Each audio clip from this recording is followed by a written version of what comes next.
ਸਤਿ ਸ਼੍ਰੀ ਅਕਾਲ। ਤੁਸੀਂ ਦੇਖ ਰਹੇ ਹੋ ਵਰਡ ਮੀਡੀਆ USA। ਮੈਂ ਹਰਮੇਲਪ੍ਰੀਤ ਪ੍ਰੋਗਰਾਮ ਅਦਬੀ ਸਾਂਝ ਲੈ ਕੇ ਤੁਹਾਡੀ ਸੇਵਾ 'ਚ ਹਾਜ਼ਰ ਹਾਂ।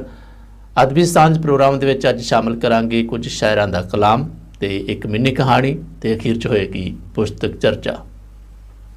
ਪ੍ਰੋਗਰਾਮ ਦੇ ਆਗਾਜ਼ ਵਿੱਚ ਪੇਸ਼ ਹੈ ਲਹਿੰਦੇ ਪੰਜਾਬ ਤੋਂ ਸ਼ਾਇਰ ਲਿਆਕਤ ਗੜਗੋਰ ਹੋਰਾਂ ਦੀ ਇੱਕ ਗਜ਼ਲ।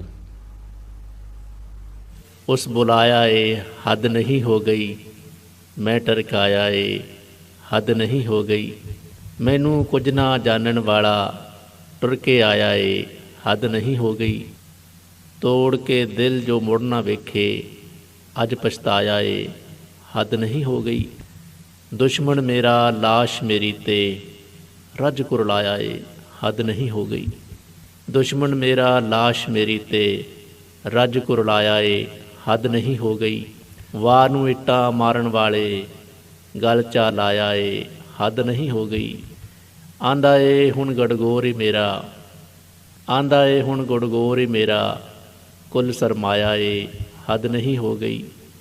आंदा ए हुण गड़गोर ही मेरा कुल सरमाया ए हद नहीं हो गई। ਇਹ ਸੀ ਗੁਜਰਾਤ, ਪੰਜਾਬ, ਪਾਕਿਸਤਾਨ ਦੇ ਲਿਆਕਤ ਗੜਗੋਰ ਹੋਰਾਂ ਦੀ ਇੱਕ ਗਜ਼ਲ।